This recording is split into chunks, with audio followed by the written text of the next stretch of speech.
Monsieur les membres du bureau, chers invités, bonsoir. J'ai toujours aimé l'expression « tu me manques ». En fait, comment l'autre pourrait-il me manquer comme ça du jour au lendemain, alors qu'avant ça rencontre tout allait bien. Pour moi, tu me manques, ça revient à dire tu m'as toujours manqué. Je l'ignorais jusqu'ici, voilà. Ce que je croyais être ma vie n'était qu'en fait l'attente de ton arrivée. Et ce que je nommais solitude portait en réalité le nom de ton absence. À l'inverse, je déteste le mot adieu. Je l'entends en deux mots. Adieu. Comme si on remettait au ciel la chance de se revoir. Je préfère dire allez. Si un jour nos routes se revoient, c'est que l'un de nous l'aura décidé. Allez. C'est l'adieu des amoureux qui espèrent secrètement se retrouver. Et aucun adieu ne pourra rien changer. J'aime aussi le mot abîmé. La plupart des gens l'utilisent comme blessé, alors que pour moi, tu m'abîmes. C'est regarde le vertige dans lequel tes yeux m'ont laissé. Ton sourire m'a fait tomber, plus encore que de me blesser. Tu m'effondres sans me cogner, tu m'abîmes. Je transporte désormais le vide de ton absence. Par contre, je déteste le mot vérité. Pour moi, il est mal orthographié. On devrait l'écrire avec S, mais mot singulier. Car même lorsqu'il y a la pluie, il suffit de se déplacer, qu'elle change d'aspect, comme un prisme qui fait danser les rayons au fil de la marche. S'attacher à un discours, c'est vénérer l'immobilité. Et celui qui écrit vérité sans geste n'a jamais fait promener son avis vers d'autres pensées.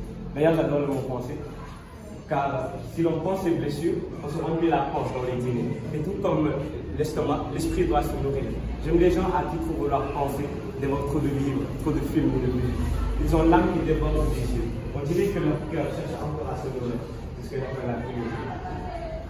Passion aussi est un de mes mots préférés. Beaucoup de gens le confondent avec passe-temps, mais en réalité, le mot vient du latin et signifie douleur. Quand quelqu'un dit « c'est ma passion », il dit « c'est cela qui me brûle, cela me tue, cela m'obstine et ça m'habite. Je meurs sur le champ si je refuse de m'y résoudre. » Ce n'est pas un plaisir, mais c'est un besoin comme de manger. Et si on souffre de la faire, on mourrait de l'arrêter. D'ailleurs, j'aime écrire, c'est de l'art si ça vient d'une nécessité. La passion est juste l'art d'exister. J'aime aussi le verbe contempler, dont je viens d'apprendre la définition d'ailleurs.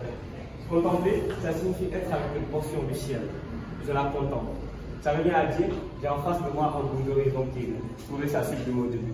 Je ne comprenais pas la différence entre la douceur et la tendresse. Aujourd'hui, je l'ai compris. La tendresse, c'est la douceur qui s'engage et qui est éprouvée. La tendresse, c'est la douceur qui a grandi et qui dit à l'amour, je voudrais te saisir, non pas pour t'emprisonner, mais pour marquer ma paume de ton empreinte. Je veux connaître les limites de toi et connaître par cœur les frontières de ta peau.